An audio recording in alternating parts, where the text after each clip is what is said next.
안녕하세요. 프라임 인터뷰 정정입니다.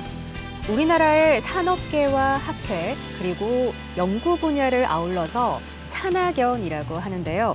이 산학연의 상호 협력과 교류를 통해서 중소기업의 기술 개발을 선도하는 단체가 있다고 합니다. 바로 한국산학연협회인데요. 얼마 전 이 협회에서는 제13대 회장으로 충북도립대학교 조동욱 교수를 선출했습니다. 충북 출신으로 한국산학연협회장에 취임하는 것은 조동욱 교수가 처음이라고 하는데요.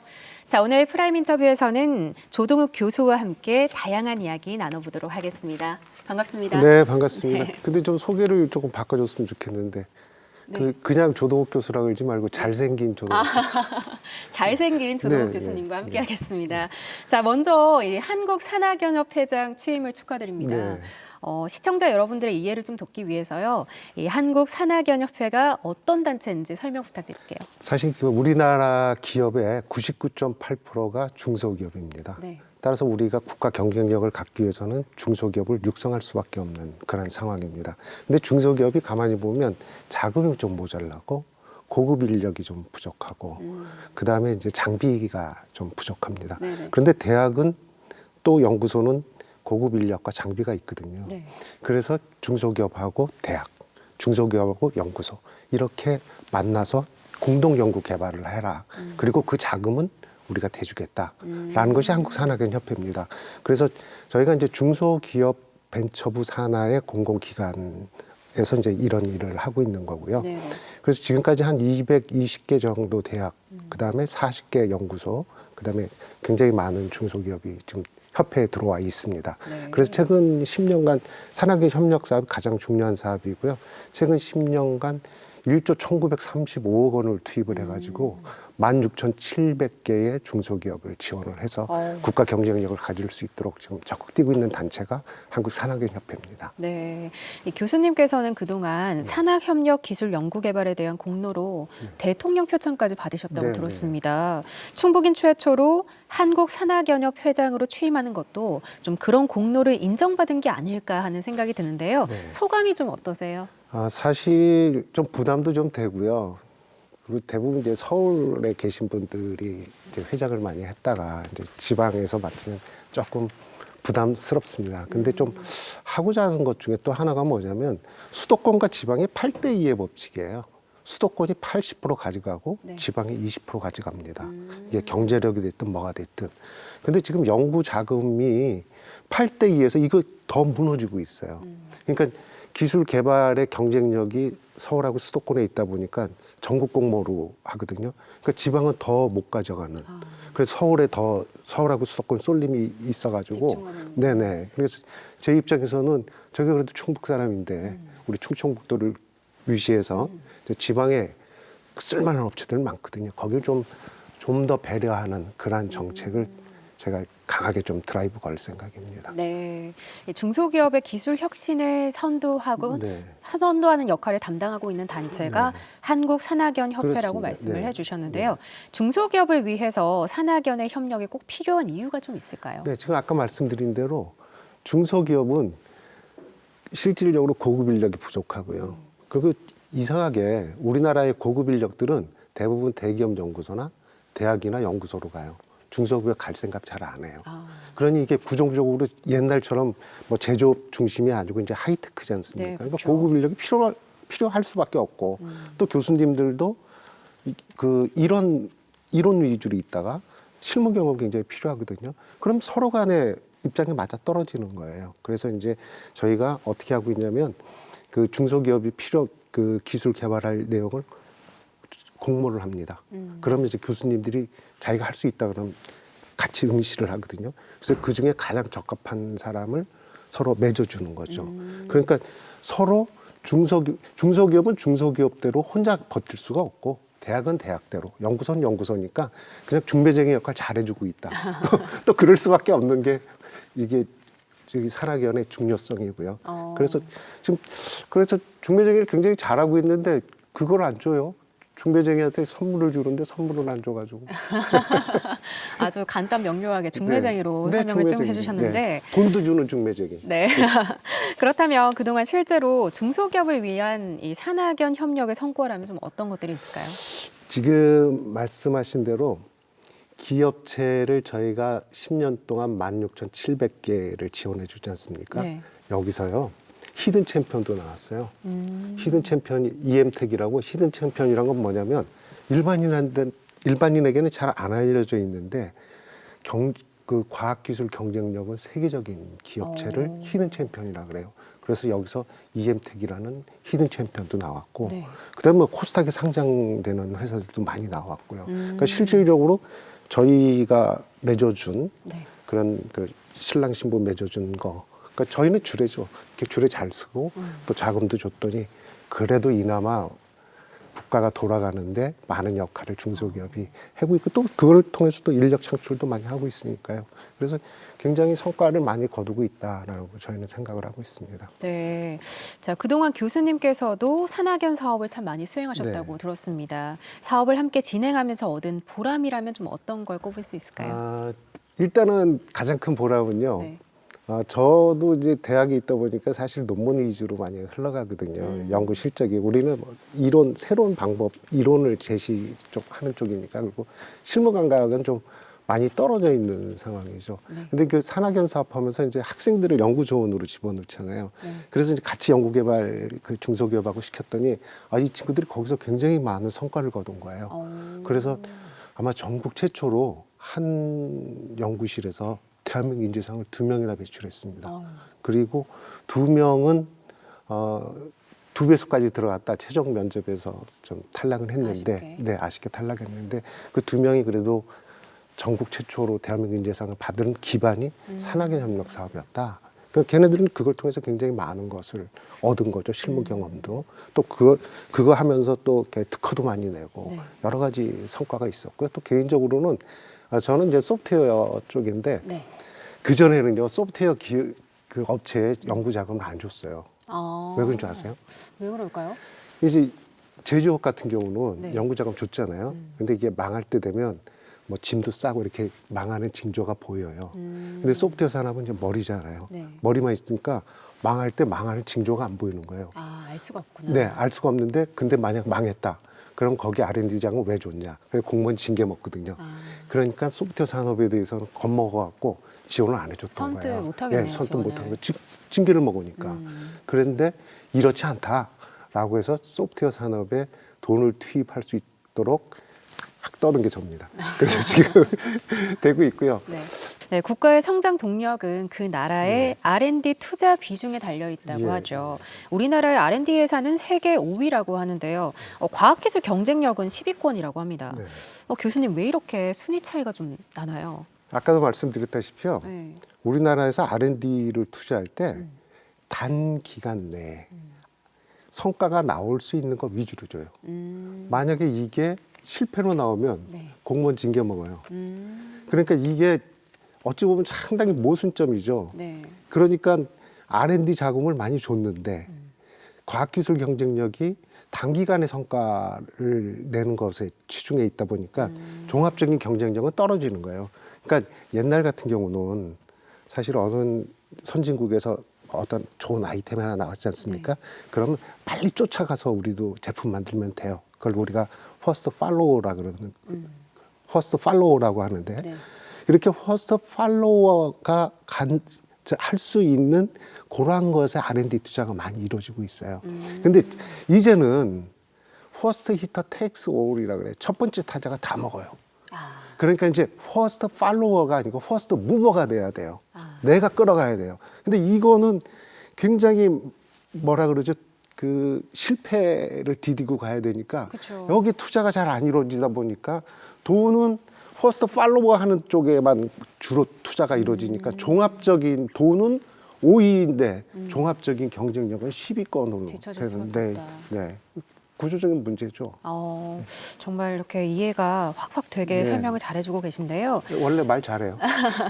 눈에 보이는 성과에 급급하다 보니까 우리나라의 R&D 예산이 비효율적으로 쓰이고 있다는 네. 말씀처럼 들립니다. 그렇다면 이 국가 R&D 예산을 투자한 분야에 대한 이 성과랄까요? 또는 성공률은 어느 정도 될까요?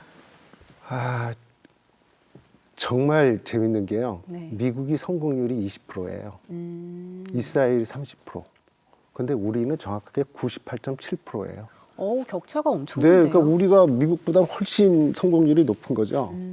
근데 아까 말씀드렸다시피 이게 뭐냐. 단기간에 될 만한 것만 해줘서 그런 거예요. 그러니까 그럼 미국이 그 80%를 미국 국민들이 실패로 보느냐? 아니거든요. 그게 아니거든요. 미국에서는 실패 보고서가 더 비싸게 팔려요. 이게. 그리고 또 하나는 지금 말씀드린 대로 퍼스트 무버는요. 실패를 디디고 가야 돼요. 반드시 실패를 거쳐서 갑니다. 네. 그게 이게 시행착오를 겪어 가는데 네. 우리는 퍼스트 무버가 아니고 퍼스트 팔로우 쪽만 대주니까 성공률이 98.7%죠. 국방 예산 같은 경우는 R&D 투자해 갖고요. 지금까지 실패라고 난 거 하나도 없어요. 그러니까 잠수함 깔아앉고 뭐 아주 재미있는 현상이 벌어지는데 네. 그래서 사실은 이제는 정말 4차 산업 시대에 들어오고 이런 상황에서는 퍼스트 팔로우로 못 먹고 살아요. 근데 퍼스트 무버가 돼야 되고 정부에서도 과감하게 투자해야 된다. 실패를 무릅쓰고 줘야죠. 그리고 그거를 지원했던 공만 징계하지 말고 이런 분위기 조성이 굉장히 중요합니다. 오늘 사실 이 얘기 해주고 싶은 거예요.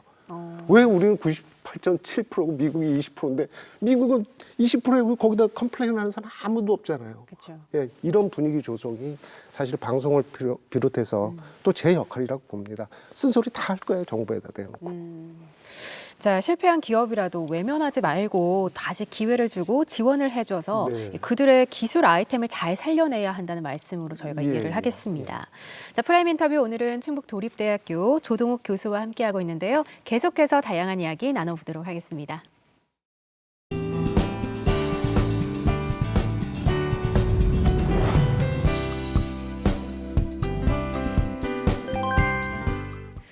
네, 이 4차 산업혁명이라는 낯선 화두가 등장한 지 얼마 되지도 않았는데 이미 우리는 4차 산업혁명 시대에 직면해 있다고 합니다.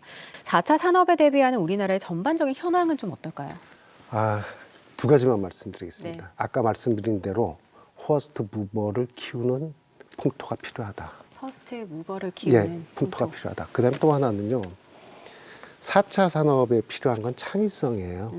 근데 이 우리나라 창의성에 관한 지수가 한 몇 등 정도 될 것 같습니까? 그렇게 높진 않을 것 같아요. 네, 31위예요. 아, 31위인데 왜 31위냐면 우리가 관용 지수가 70위예요. 관용 지수란 건 뭐냐면 남의 엉뚱한 얘기했을 때, 틀린 얘기했을 때, 에이 이게 무슨 소리야? 이렇게 안 한다는 거예요. 그냥 수용한다는 예, 거죠, 수용한다는 거예요. 그러니까 지금은 딴소리가 먹고 사는 거예요. 옛날에 야, 나 딴소리 말고 공부나 열심히 해. 했지 않습니까? 그렇죠. 그게 아니고 그 딴소리가 먹고 사는 거예요. 근데 이 딴소리를 틀린 소리로 받아들이는 거예요. 딴소리가 정말 좋은 아이디어인데 네. 그러니까 이러한 관용지수 사회가 딴소리 하는 사람을 싫어하는 거예요. 그래서 우리 오죽하면 그러잖아요. 직장 생활할 때 야야야 순종해 모난돌이 정 맞아 이러잖아요. 그쵸. 입 다물고 살아야 되는 거예요. 이게 잘못된 거죠. 딴소리를 계속 할 수 있게끔 해줘야 되는 거예요.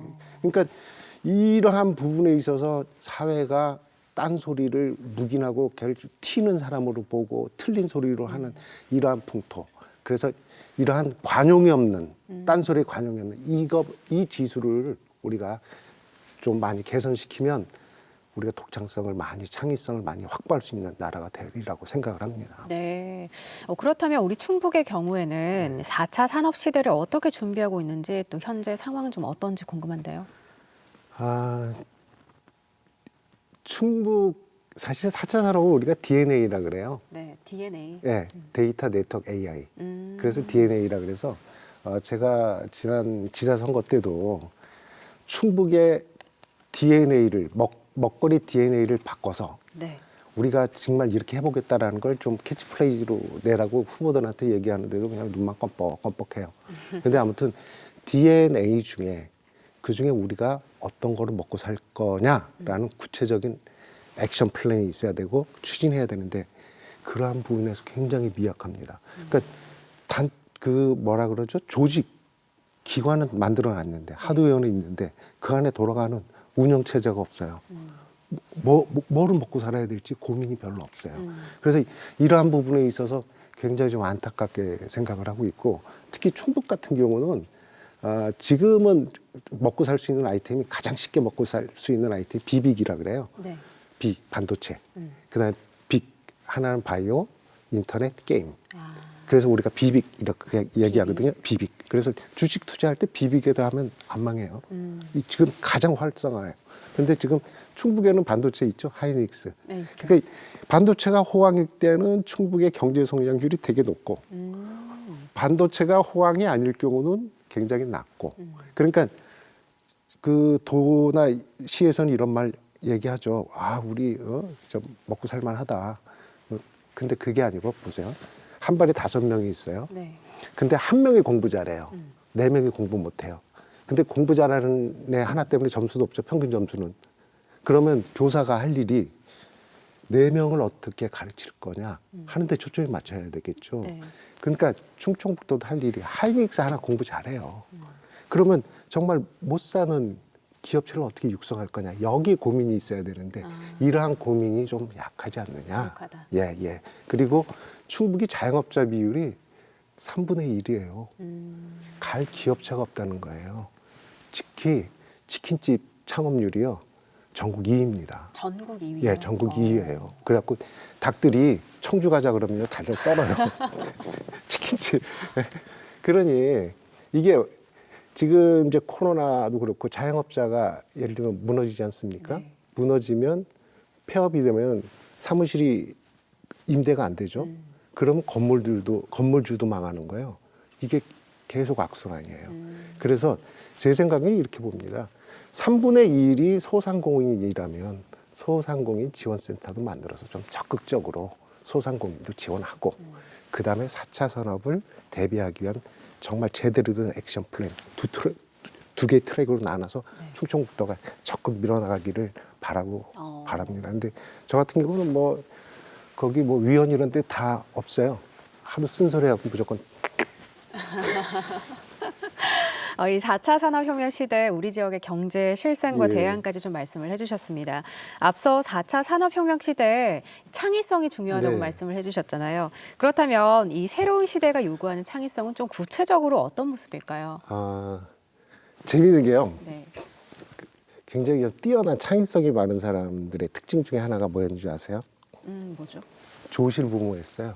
아, 그러니까 예를 들면 뉴턴 같은 경우도 유복자예요. 그리고 낳죠. 네. 근데 어머니가 나이가 어리단 말입니다. 네, 네. 그러니까 어떻게 하냐면 재혼을 했거든요. 재혼했는데 아들 데리고 못 가잖아요.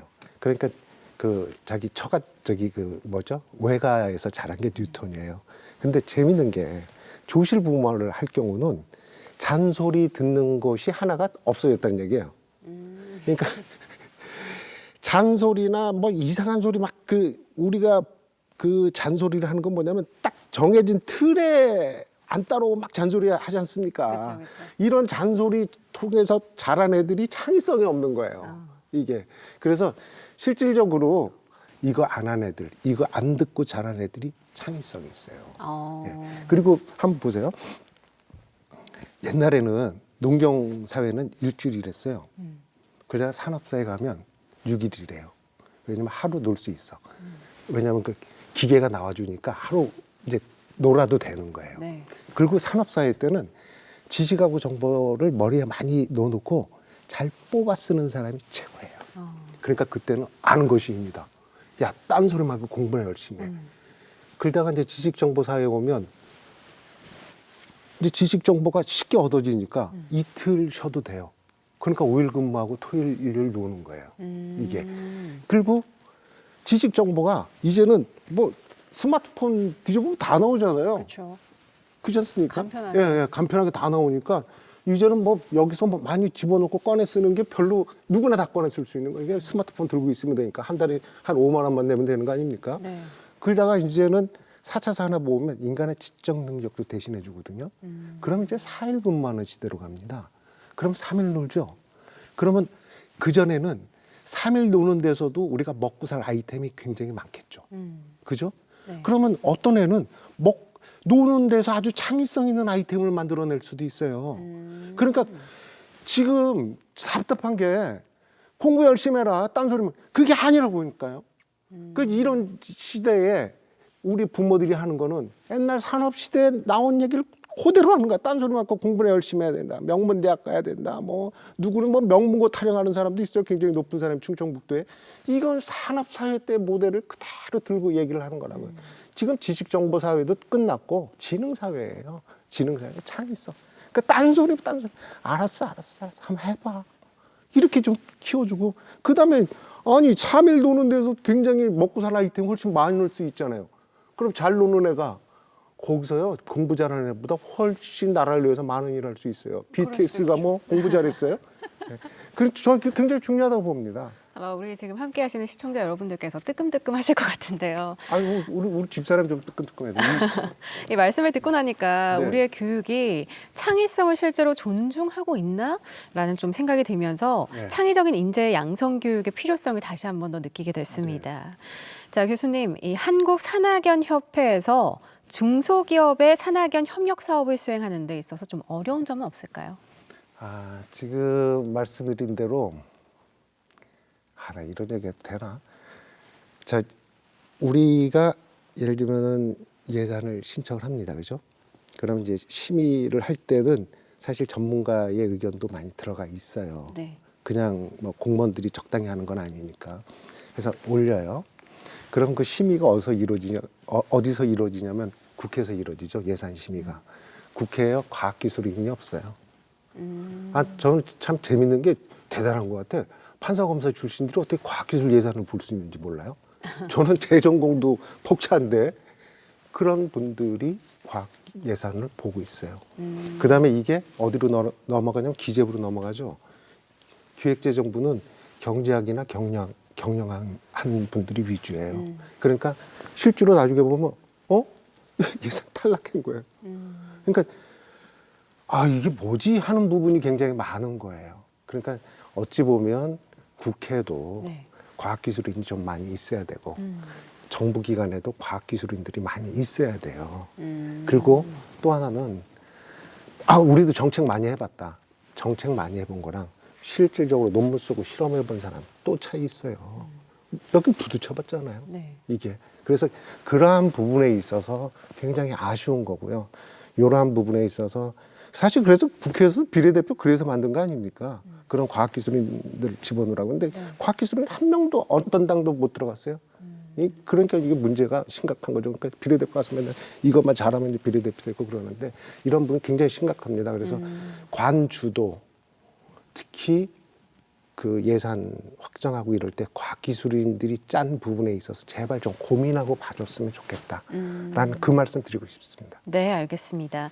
중소기업과의 산학연 협력 사업 활성화를 위해서 한국산학연협회가 앞으로 해야 할 역할은 좀 어떤 게 있을까요? 네, 제가 조금 역할이 될 수도 있고요. 그리고 정부하고 지자체에 조금 하고 싶은 말이 있어요. 네. 아까 말씀드린 대로 제발 해당 분야 전문가 얘기 좀 경청해라라는 얘기예요. 그리고 이 관 주도로 가면 뭐가 있냐면 전시성, 아주 이렇게 멋있어 보이는 거, 그 단기간에 성과 내는 거, 이런 거 위주로 돼 있는데 요거 좀 지향했으면 좋겠다라는 얘기고요. 그리고 정말 정부한테 바라고 싶은 게 네네. 뭐 시나리오대로 안 해서 죄송합니다. 제가 하고 싶은 말 좀 하려고 그래요. 네네. 제발 규제 좀 풀었으면 좋겠어요. 각종 규제에 묶여 있어요. 과학기술이. 그러니까 예를 들면 그 아우토반 고속도로 아시죠? 네. 거기 속도 제한 있습니까? 없습니까? 없지 않나요? 네, 속도 제한 없어요. 네. 속도 제한 없다 보니까 자동차 성능이 좋아야 되겠죠? 그렇죠. 또 사고 났을 때 잘 견뎌야 되죠? 그러니까 성능도 좋아지고 안정성도 뛰어난 벤츠하고 BMW가 거기서 나오는 거예요. 속도 제한 푸니까 거기서 벤츠하고 BMW가 나오는 거예요. 규제 좀 풀으라는 얘기예요. 규제 좀. 그리고 한번 사실 저희 부부싸움 할 때 뭐 잘 싸우냐면요. 제가 이제 술 한잔 먹으면 고속도로 운전을 집사람 시키거든요. 근데 이게 또 잘못하고 잘못 들어가는 경우가 있어요. 회차로가 되게 멀어. 다음 톨게이트까지 우리나라는 회차로가 없잖아요. 그쵸. 근데 잘못됐을 때 회차로를 많이 만들어줘야 돼. 다시 돌아올 길들을. 그러니까 기업체 하다가 실패했잖아요. 실패하면 거기는 낙인 찍어요. 낙인 찍어서 저기 주면 안 될 거야.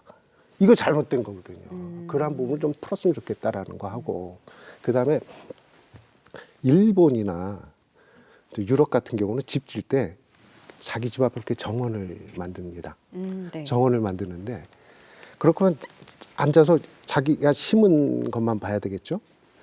근데 하나 재밌는 게 네. 우리나라 선조들은 대청마루를 만들었어요. 대청마루를 만들면 앉아 있으면 앞산도 정원이고 뒷산도 정원이야. 다 보이잖아요. 앞산도 내 거고 뒷산도 내 거라고. 그러니까 좀 국가에서 R&D 투자나 과학 정책 할 때 좀 요런 정원 이렇게 요게 아니고 좀 대청마루 그런 걸 좀 했으면 대청마루 정책이 좀 필요하다라는 말씀 좀 드리고 싶어요. 네. 그리고 공학이라고 하는 거는 한문으로 이렇게 쓰지 않습니까? 우리는 이렇게 써요.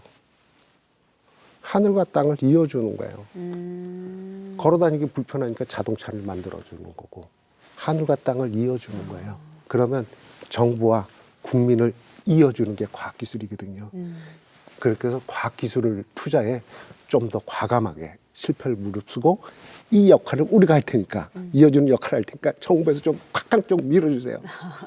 알겠습니다. 자, 정부나 지자체 하고 싶으신 말씀까지 저희가 잘 들었는데요. 대학에 몸담고 있는 만큼 대학에 대해서도 바라는 점이 좀 있으실 것 같아요. 네, 예를 하나 좀 들어볼게요. 네. 서울의 아주 명문 대학이죠. 명문 대학 총장하고 미국의 아주 명문 대학 총장하고 MOU를 맺었어요. 그러면 이제 양쪽 기관이 모였죠, 스태프들이. 네. 그래서 이제 학교 소개를 하는 겁니다.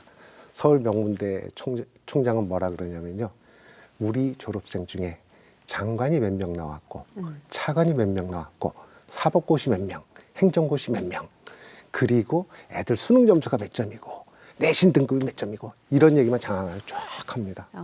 그런데 미국 명문대 총장이 무슨 얘기를 하냐면, 거기도 대통령까지 다 배출한 대학인데 네.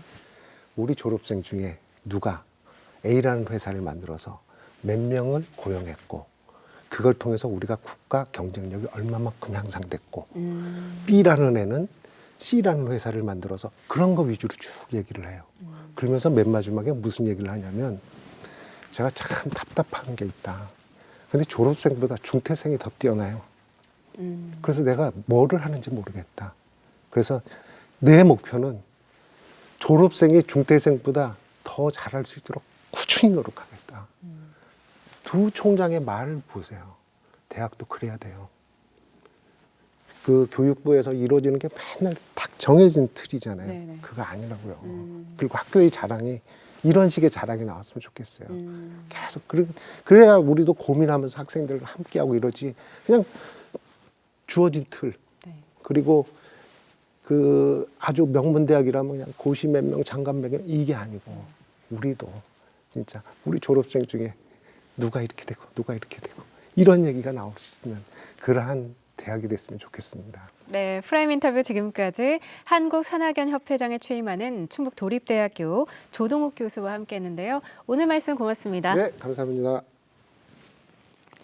글로벌 경제 위기 속에서 중소기업이 살아남을 수 있는 경쟁력은 산학연 협력 속에서 발굴해야 한다고 합니다. 한국산학연협회가 기업과 대학 그리고 연구소 모두의 발전을 위해 제 역할을 톡톡히 수행할 수 있도록 앞으로 조동욱 회장의 멋진 활약 기대하겠습니다. 자, 프라임 인터뷰 오늘은 여기서 인사드리겠습니다. 시청해주신 여러분 고맙습니다.